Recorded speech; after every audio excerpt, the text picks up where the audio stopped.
നമസ്കാരം. മലയാളി വാർത്ത ഇൻസൈഡിലേക്ക് സ്വാഗതം. UDF-ൽ തെരഞ്ഞെടുപ്പ് ചർച്ചകൾ തുടങ്ങി. നിലവിലുള്ള സീറ്റുകളിൽ വിജയസാധ്യത ആർക്കൊക്കെയാണ് എന്നും ഏതൊക്കെ സീറ്റുകളിൽ മാറ്റമുണ്ടാവണമെന്നുമാണ് പ്രാരംഭതല ചർച്ച.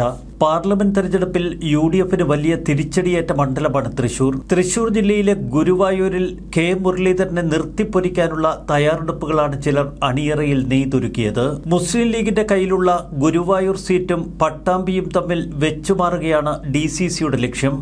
പാർട്ടി ആരെ സ്ഥാനാർത്ഥിയായി നിർത്തിയാലും അവരെ വിജയിപ്പിക്കുകയാണ് DCCയുടെ ഉത്തരവാദിത്വമെന്ന് DCC പ്രസിഡന്റ്. നേരത്തെ തൃശൂരിലെ തോൽവിയോടെ താൻ വഞ്ചിക്കപ്പെട്ടു എന്ന മനോഭാവമാണ് കെ മുരളീധരന്.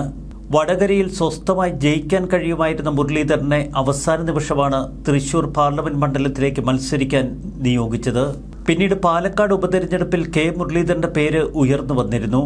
എന്നാൽ അവസാനവട്ടം രാഹുൽ മാങ്കൂട്ടത്തിലിനെ പാലക്കാട് സ്ഥാനാർത്ഥിയാക്കി.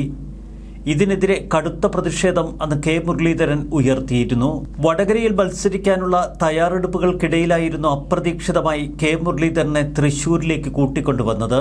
തൃശൂരിൽ കെ മുരളീധരൻ സ്ഥാനാർത്ഥിയാകട്ടെ എന്ന് KPCC തീരുമാനമെടുത്തു. നേരത്തെ വട്ടിയൂർക്കാവ് നിയമസഭാ മണ്ഡലത്തിൽ വിജയിച്ച മുരളീധരനെ സംബന്ധിച്ച് തിരുവനന്തപുരം ജില്ല തനിക്ക് ഏറ്റവും പ്രിയപ്പെട്ട ഇടമാണ്. തിരുവനന്തപുരം വട്ടിയൂർക്കാവിൽ വിജയിച്ചു നിന്ന മുരളീധരനെ പിന്നീട് വടകര പാർലമെന്റ് മണ്ഡലത്തിൽ മത്സരിക്കാൻ നിയോഗിച്ചു. എന്നാൽ വടകര സിറ്റിംഗ് സീറ്റ് വിട്ടാണ് തൃശൂർ പാർലമെന്റ് മണ്ഡലത്തിൽ കെ മുരളീധരൻ മത്സരിച്ചത്. ഒടുവിൽ സുരേഷ് ഗോപിയോട് പരാജയപ്പെട്ടു. തൃശൂരിലെ സിറ്റിംഗ് MP ആയിരുന്ന TN പ്രതാപനെ അവസാന ഘട്ടത്തിൽ അവിടെ നിന്ന് മാറ്റി. പ്രതാപന് ഇക്കുറി പാർലമെന്റിൽ മത്സരിക്കാൻ വലിയ താല്പര്യമുണ്ടായിരുന്നില്ല. പകരം സുരക്ഷിതമായ ഒരു നിയമസഭാ മണ്ഡലത്തിൽ മത്സരിച്ച് ജയിച്ച് മന്ത്രിയാവുക എന്ന മോഹമാണ് പ്രതാപനുള്ളിൽ. കെ മുരളീധരനെ തൃശൂരിൽ സ്ഥാനാർത്ഥിയായി പ്രഖ്യാപിച്ചതോടെ തൃശൂരിലെ കോൺഗ്രസ് നേതൃത്വം രണ്ട് തട്ടിലായി. TN പ്രതാപനാകട്ടെ പോസ്റ്ററുകളും ബോർഡുകളും ചുവരെഴുത്തുകളുമൊക്കെ പൂർത്തിയാക്കി മത്സരിക്കാൻ ഒരുങ്ങുമ്പോഴാണ് അപ്രതീക്ഷിതമായി കെ മുരളീധരന്റെ കടന്നുവരവ്.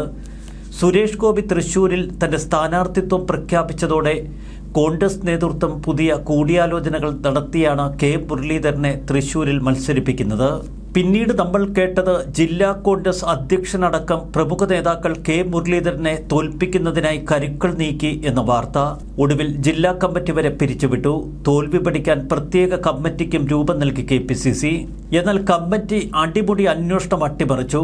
കെ മുരളീധരനെ പരാജയപ്പെടുത്താൻ കരുക്കൾ നീക്കിയവർ ആര് എന്ന കാര്യത്തിൽ വ്യക്തത അവർ പറഞ്ഞില്ല. തൃശൂർ പാർലമെന്റ് സീറ്റിൽ തോറ്റതോടെ കെ മുരളീധരൻ രാഷ്ട്രീയ വനവാസത്തിന് പോകട്ടെ എന്ന തലത്തിൽ ചിലർ പ്രചരണങ്ങൾ ആരംഭിച്ചു. കെ മുരളീധരൻ പലപ്പോഴും ഗ്രൂപ്പ് സമവാക്യങ്ങൾക്കിടയിൽ പല നേതാക്കളുടെയും കണ്ണിലെ കരടാണ്. പഴയ I ഗ്രൂപ്പ് നേതാവ് പിന്നീട് രമേശ് ചെന്നിത്തല ക്യാമ്പിനോട് തെറ്റിപ്പിരിഞ്ഞു. സതീശനോടും അത്ര വലിയ ആഭിമുഖ്യം പുലർത്തുന്നില്ല കെ മുരളീധരൻ.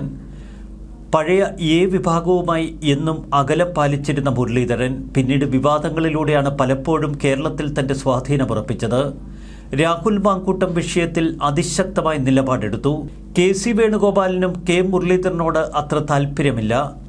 പാർട്ടിയിലെ ഉന്നത നേതാക്കൾക്ക് ഒരൊറ്റ ലക്ഷ്യം മാത്രം, അടുത്ത നിയമസഭാ തെരഞ്ഞെടുപ്പിൽ ഏതെങ്കിലും സീറ്റിലിട്ട് മുരളീധരനെ ഒന്ന് തോൽപ്പിക്കണം. തദ്ദേശ ഭരണ തെരഞ്ഞെടുപ്പിൽ വൻ മുന്നേറ്റമുണ്ടാക്കിയ ജില്ലയാണ് കോൺഗ്രസിനെ സംബന്ധിച്ചിടത്തോളം തൃശൂർ ജില്ല. തൃശൂർ ജില്ലയിൽ ഒരു സുരക്ഷിത സീറ്റ് കെ മുരളീധരന് നൽകി ജയിപ്പിക്കുമെന്നൊക്കെ പറയുന്നവർ മറ്റു ചില കണക്കുകൂട്ടലുകളും ഉള്ളിൽ പേറുന്നു. തൃശൂരിൽ കെ മുരളീധരനുണ്ടായ തിക്താനുഭവം ആവർത്തിക്കാതിരിക്കാനുള്ള ജാഗ്രത പുലർത്തേണ്ടതുണ്ട് എന്ന് കെ മുരളീധരന്റെ സുഹൃത്തുക്കൾ അദ്ദേഹത്തെ ഉപദേശിക്കുന്നു. തൃശൂരിലെ ഗുരുവായൂരിൽ വെച്ച് മത്സരിപ്പിച്ച് തോൽപ്പിക്കാനുള്ള പദ്ധതി ചിലർ വിഭാവനം ചെയ്യുന്നുണ്ട്. തിരുവനന്തപുരം വട്ടിയൂർക്കാവ് കേന്ദ്രീകരിച്ച് പ്രവർത്തിക്കുകയാണ് നിലവിൽ കെ മുരളീധരൻ. പഴയ K കരുണാകരന്റെ വിശ്വസ്തരും അനുയായികളുമൊക്കെ ഏറെയുള്ള ഇടം. അവിടെ ഗ്രൂപ്പുകാർക്ക് തന്നെ തോൽപ്പിക്കുകയത്ര എളുപ്പമല്ല എന്ന് മുരളീധരൻ അറിയാം. ഗുരുവായൂരും തൃശൂരിലെ നിയോജക മണ്ഡലങ്ങളിലുമൊക്കെ ഇപ്പോഴും AI ഗ്രൂപ്പുകൾക്ക് വലിയ സ്വാധീനമുണ്ട്.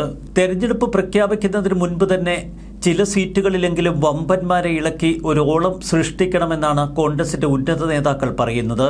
അതിന്റെ ഭാഗമായാണത്രേ കെ മുരളീധരന്റെ പേര് ഗുരുവായൂരിൽ ഉയർത്തിയത്.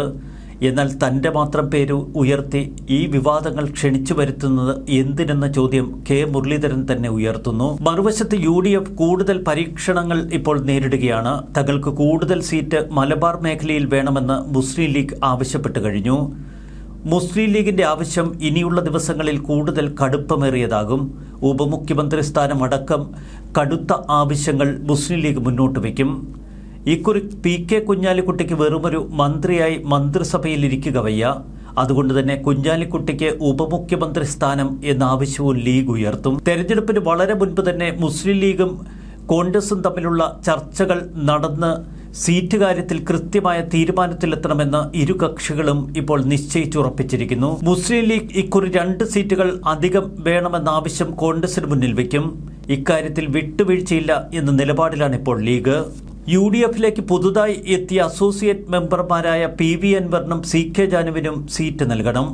മറുവശത്ത് കേരള കോൺഗ്രസ് മാണി വിഭാഗത്തെ UDFിലേക്ക് കൂട്ടിക്കൊണ്ടുവരാൻ കഴിഞ്ഞാൽ അവർക്കും സീറ്റ് വീതം വെക്കേണ്ടി വരും. എല്ലാ ഘടകകക്ഷി അംഗങ്ങളും ഇക്കാര്യത്തിൽ വിട്ടുവീഴ്ച ചെയ്യേണ്ടി വരുമെന്നാണ് കോൺഗ്രസിന്റെ നിലപാട്.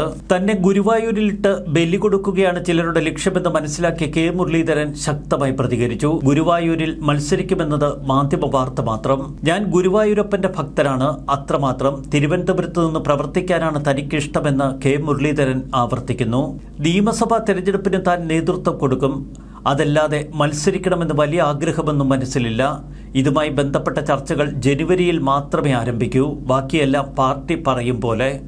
നിലവിൽ തിരുവനന്തപുരം കേന്ദ്രീകരിച്ചാണ് താൻ പ്രവർത്തിക്കുന്നത്. ആ പ്രവർത്തനം ഇനിയും തുടരുമെന്ന് K മുരളീധരൻ തൃശ്ശൂരിൽ നിന്ന് മത്സരിക്കുന്നതിൽ സന്തോഷം. മുരളീധരനെ പോലൊരാൾ എവിടെ നിന്നായാലും ജയിക്കുമെന്ന കാര്യം ഉറപ്പാണെന്നും DCC പ്രസിഡന്റ് പറഞ്ഞത് തമാശയാണെന്ന് മുസ്ലിം ലീഗ് നേതാവ് CA റഷീദ്. ഗുരുവായൂരിൽ കൈപ്പത്തി വേണം എന്ന മുദ്രാവാക്യം ചിലർ ബോധപൂർവം ഉയർത്തിയിരിക്കുന്നത് K മുരളീധരനെ ബലി കൊടുക്കാനായി.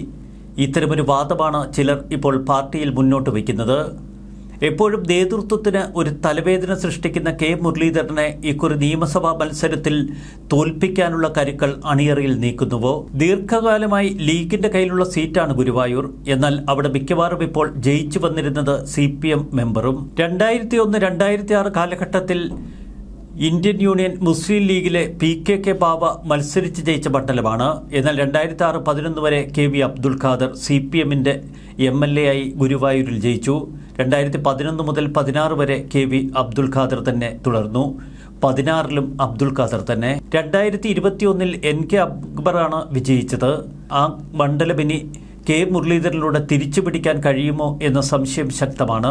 തദ്ദേശ ഭരണ തെരഞ്ഞെടുപ്പിൽ ഗുരുവായൂർ നിയോജക മണ്ഡലത്തിൽ ഭൂരിപക്ഷം നേടി എന്ന വാദമാണ് കോൺഗ്രസ് ഇതിനായി മുന്നോട്ട് വയ്ക്കുന്നത്. ഒരു കാര്യം വ്യക്തമാണ്, K മുരളീധരനെതിരെ ഒളിഞ്ഞും തെളിഞ്ഞുമൊക്കെ കോൺഗ്രസ് നേതൃത്വം ചില ചരടുവലികൾ നടത്തുന്നു. ന്യൂസ് ഡെസ്ക് മലയാളി വാർത്ത ഇൻസൈഡ്.